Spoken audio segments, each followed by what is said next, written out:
প্রিয় শিক্ষার্থীরা, আসসালামু আলাইকুম। আশা করি তোমরা করোনা মহামারীতে বাসায় ভালো আছো। তো প্রতিনিয়ত আমাদের অনলাইনে ক্লাসগুলো হচ্ছে, তোমরা বাসায় বসে ক্লাসগুলো দেখবে। তো আমি মুসাম্মদ ছকিনা খাতুন, নাজির দয়াপাতা উচ্চ বিদ্যালয় সহকারী শিক্ষক। তো আজ তোমাদের বাংলা বইয়ে গদ্য পাখি গল্প নিয়ে আলোচনা করব। তো বন্ধুরা, গল্প শুনতে কার মজা লাগে? তো হয়তো তোমরা এর আগেই গল্পটি পড়ে ফেলেছো। তো আজ আমার গল্পটির নাম হলো পাখি।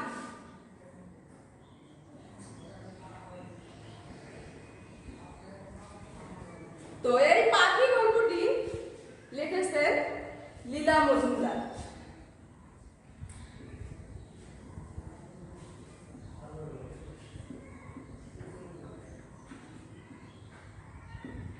লীলা মজুমদার। তো এসো আমরা লেখক পরিচিতি সম্পর্কে জেনে নিই। লীলা মজুমদার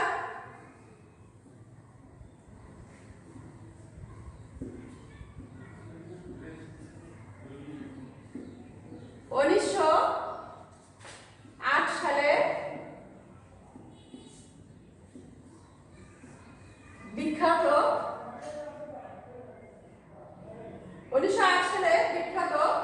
কলকাতায় রায় পরিবারে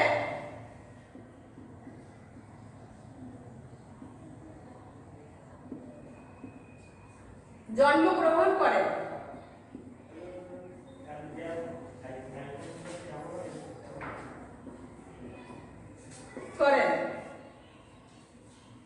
তো লীলা মজুমদার 1908 সালে বিখ্যাত কলকাতা রায় পরিবারে জন্মগ্রহণ করেন। তার আদি পৈতৃক নিবাস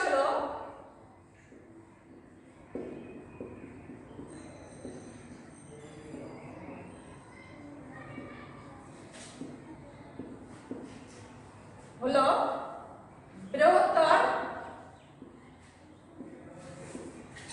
ময়মনসিংহে।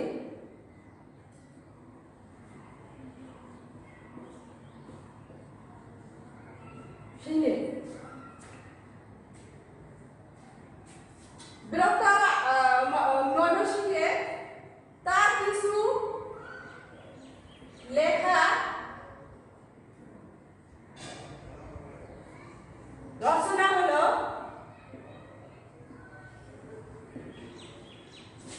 গল্প, উপন্যাস, নাটক,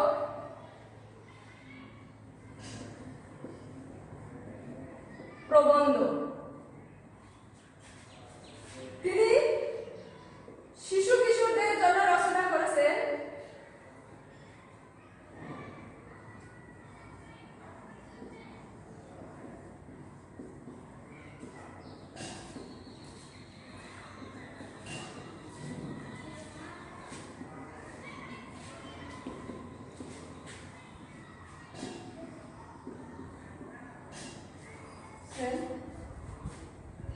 দিন দুপুরে,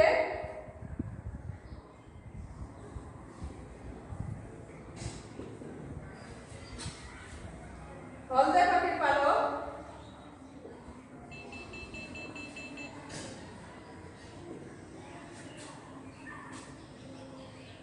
ইত্যাদি।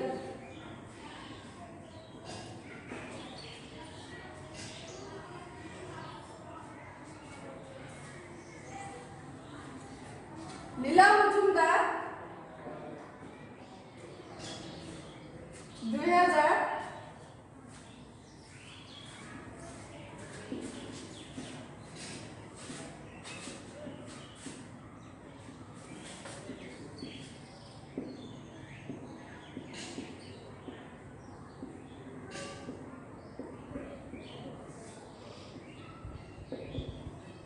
লীলা মজুমদার 2007 সালে মৃত্যুবরণ করেন। তো বন্ধুরা, এই হলো আমার পাখি গল্পের লেখক পরিচিতি। তো আমরা লেখক পরিচিতি সম্পর্কে জানলাম। এখন আমরা পাখি গল্পটির মূল বিষয়ে আসব। তো পাখি গল্পটি লিখেছেন লীলা মজুমদার। এই পাখি গল্পটি হলো লীলা মজুমদারের চিরকালের সেরা গল্প। তো মূলত পাখি গল্পটি লেখা হয়েছে অসুস্থ কুমুকে নিয়ে। কুমু শারীরিক মানসিকভাবে অসুস্থ, তার পা ভেঙে গেছে, সে হাঁটতে পারছে না, চলতে পারছে না, বিছানা ছেড়ে উঠতে পারছে না।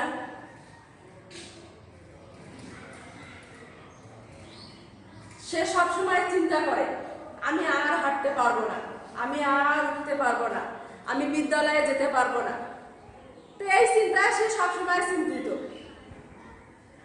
তো ভাবে সবসময় যে আমার সহপাঠীরা উপর ক্লাসে উঠবে, আমি আর উঠতে পারবো না। তো ডাক্তার তাকে আরো 3 মাস বিশ্রাম নিতে বলেছে, তাকে ব্যায়াম করতে বলছে, হাঁটাচলা করতে বলছে।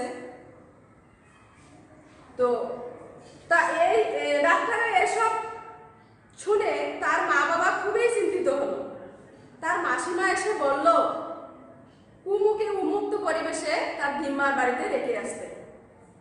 কুমুকে তার দিম্মার বাড়িতে রেখে আসা হলো। কুমু সেখানে দিম্মার বাড়িতে উন্মুক্ত পরিবেশ দেখে আনন্দিত হলো। সেখানে সে খুব আনন্দে দিন কাটছিল। একদিন সে তার দিদিমার বাড়িতে দোতলার জানালার ধারে চেয়ার পেতে বসেছিল। তো দেখলো একটি বিশাল মস্ত বড় বিল, সেখানে এক ঝাঁক বুনো হাঁস এসে পড়ল এবং বৃষ্টির ফোঁটা টুকটুক করে জলের উপর পড়ছে। এসব দেখে কুমুর ভালোই লাগছিল। কুমু ধীরে ধীরে সুস্থ হতে লাগলো।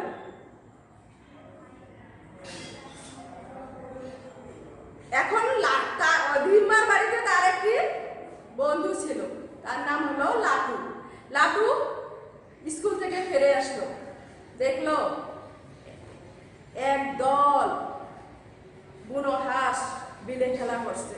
সে বলল, আমার যদি একটা বিয়ার গান থাকতো তাহলে আমি ওই পাখিগুলোকে শিকার করতাম। একথা শুনে কুমু বলল, না, পাখি তো শিকার করা ভালো না। লাটু চলে গেল। তো পরদিন আবার কুমু তার দিম্মার বাড়িতে জানালার ধারে চেয়ার পেতে বসলো। দেখলো যে তার দিম্মার বাড়িতে বাগানে লেবু গাছের ডালে একটি পাখি জড়সড় হয়ে পড়ে আছে। তো লাটুকে বলল, লাটু পাখিটিকে নিয়ে আসো। লাটু পাখিটিকে নিয়ে আসলো। দেখলো পাখিটির ডানায় গুলি লেগেছে, রক্ত ঝরঝর করে পড়ছে। লাটু কুমু দুজনে মিলে পাখিটির যত্ন করলো। লাটু বলল, পাখিটিকে চুল হলুদ লাগিয়ে দিলে তার ডানা তাড়াতাড়ি সেরে উঠবে, সে বেঁচে যাবে। কুমু বলল যে পাখিটিকে গরম জায়গায় রেখে দিলে ভালো হবে। কোথায়? তো কুমু বলল যে আমার বিছানায় লেপের নিচে। লাটু বলল, দিম্মা দেখলে বকা দেবে, বলবে ছুঁস নে, ওটা নোংরা জিনিস, অপরিষ্কার জিনিস, ওটা ফেলে দে। তাই তারা দিম্মার ভয়ে কি করলো, পাখিটিকে লেবু গাছের ডালে শক্ত করে রশি দিয়ে খড়কুটো দিয়ে বাসা বেঁধে রেখে দিল। প্রতিদিনেই তারা দুজনে পাখিটির পরিচর্যা করতে শুরু করলো। পাখিটি ধীরে ধীরে সুস্থ হতে লাগলো, নিজের খাবার নিজে সংগ্রহ করতে লাগলো। প্রতিদিনেই কুমু এই পাখিটিকে দেখাশোনা করছিল। তো একদিন সে ঘর থেকে তার বিস্কিট নিয়ে আসলো, ছুঁড়ে মারল পাখিটির দিকে। পাখিটি ভয়ে থরথর করে কাঁপতে লাগলো। ভাবলো যে আবার আমাকে আমাকে স্বীকার করছে। তো কুমু চলে গেল। তো আবার পরদিন কুমু আবার পাখিটিকে দেখার জন্য আসলো। তো দেখলো যে একটি বিড়াল পাখিটিকে ধরার জন্য আসছে। পাখিটি লাফালাফি করছে। কুমু ভাবলো এই বুঝি পাখিটিকে খেয়ে ফেললো। সে কি করলো, চেয়ার থেকে উঠে দাঁড়ালো, এক পা দুই পা এগোতে লাগলো।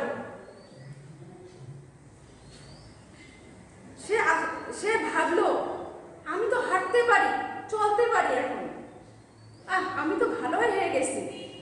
সে তার বাবা মার কাছে চিঠি লিখলো, বাবা মা আমি খুবই ভালো আছি এখানে আমার দিম্মার বাড়িতে। তো আমি এখানে ধীরে ধীরে সুস্থ হচ্ছি। আমি নিজের কাজ নিজে করতে পারি, নিজে চলতে পারি, কাপড় গোছাতে পারি, বিছানায় শুয়ে শুয়ে বই দেখতে পারি। তার এই সব কথা শুনে তার মা বাবারা খুব আনন্দিত হলো। তো কুমু আবার চেয়ার পেতে জানালার ধারে বিলের দিকে দেখছিল। দেখলো একদল বুনো হাঁস এসে বিলের ধারে খেলা করছে। তো হঠাৎ দেখলো তার পাখিটি উড়াল দিয়ে ওই পাখিগুলোর সঙ্গে মিশে গিয়ে আকাশের দিকে তীর বেয়ে উড়ে গেল। সে ভাবলো পাখিটি সুস্থ হলো, আমিও ধীরে ধীরে সুস্থ হলাম। সে পাখির অনুপ্রেরণায় সুস্থ হলো। পাখিটির প্রতি দেখে মনোবল সে ফিরে পেল। সে ধীরে ধীরে সুস্থ হয়ে আবার সে বিদ্যালয়ে যেতে পারলো। তো বন্ধুরা, গল্পটি তোমাদের হয়তো ভালো লেগেছে। তো আমরা এই গল্পের মধ্য থেকে গল্পের মাঝ থেকে আজ কতগুলো শব্দার্থ টিকা জানবো।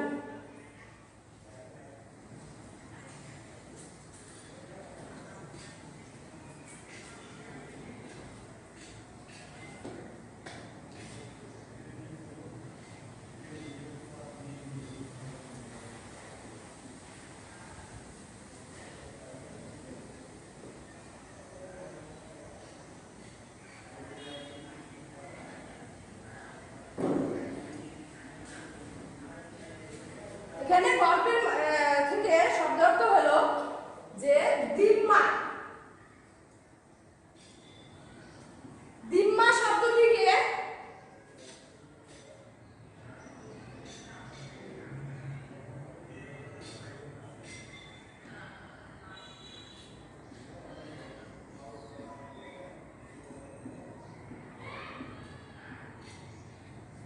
এখানে দিদিমা বলে দিম্মা শব্দটি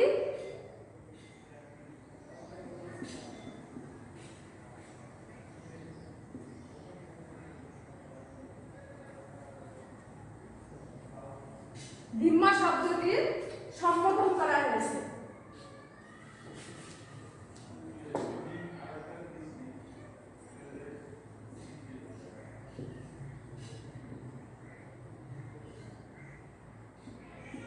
করা হয়েছে।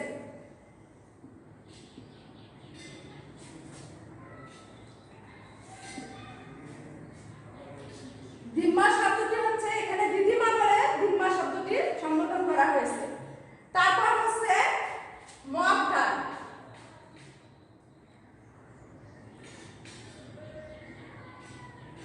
মগ ডাল হচ্ছে উপরের ডাল।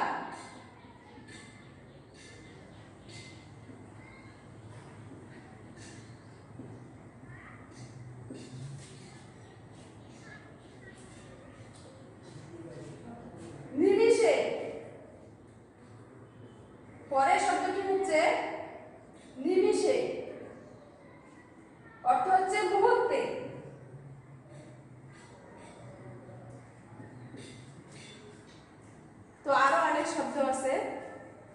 তো আমরা এখন শব্দার্থটিকা সম্পর্কে জানলাম।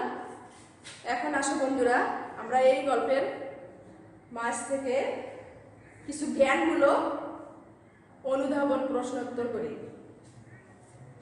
তো জ্ঞানমূলক প্রশ্ন যেমন লেখক পরিস্থিতি থেকেও হতে পারে, আবার গল্পের ভিতর থেকেও হতে পারে। যেমন লীলা মজুমদার কত সালে জন্মগ্রহণ করেন? যে লীলা মজুমদার 1908 সালে কলকাতায় জন্মগ্রহণ করেন। তার মৃত্যু কত সালে? 2007 সালে। তো গল্পের মাঝ থেকে হচ্ছে যে পাখিটির কোথায় গুলি লেগেছিল? পাখিটির ডানায় গুলি লেগেছিল। তারপর হচ্ছে কুমুর সহপাঠীদের নাম কি? কুমুর সহপাঠীদের নাম হলো রত্না, লাটু। তো এই হচ্ছে আমাদের জ্ঞানমূলক প্রশ্ন। অনুধাবন প্রশ্ন হচ্ছে যে পাখিটি কেন থরথর করে কাঁপছিল? পাখিটি এই কারণে থরথর করে কাঁপছিল কারণ শিকারীরা তাকে গুলি মেরেছিল, আর গুলিটি এসে তার ডানায় লেগেছিল, তার রক্ত ঝরঝর করে পড়ছিল, এজন্য পাখিটি থরথর করে কাঁপছিল। পাখিটিকে শক্ত করে লেবু ডালে বেঁধে রাখা হয়েছিল কেন? পরের প্রশ্ন। কারণ পাখিটিকে শক্ত করে বেঁধে রাখা হয়েছিল এই কারণে যে পাখিটি যেন ওখানে সে ঘোরাফেরা করে চলতে পারে, খেতে পারে, কোথাও যেন বা দূরে যেন যেতে না পারে, এজন্য পাখিটিকে শক্ত করে বেঁধে রাখা হয়েছিল। তো বন্ধুরা, আজ আমার এই গল্প থেকে তোমরা এখানে লেখক পরিস্থিতি সম্পর্কে জানতে পারলে, শব্দের অর্থ জানতে পারলে, জ্ঞানমূলক অনুধাবন প্রশ্ন উত্তর জানতে পারলে।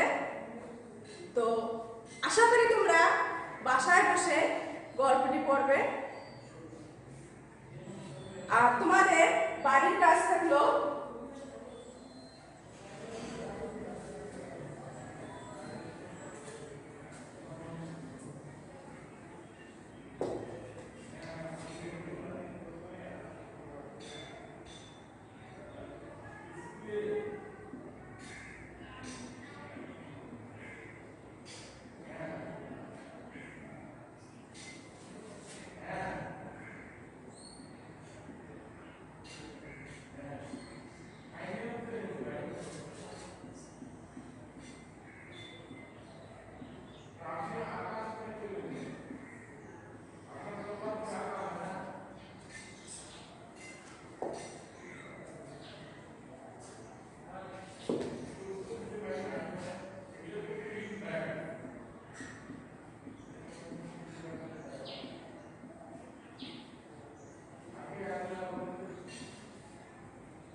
তোমাদের বাড়ির কাজ থাকলো তোমাদের পছন্দের প্রাণী সমূহের নাম তালিকা করো। তো বন্ধুরা, আশা করি গল্পটি শুনে তোমাদের ভালোই লাগলো। তোমরা ভালো থেকো, সুস্থ থেকো। আগামী ক্লাসে আবার দেখা হবে। আল্লাহ হাফেজ।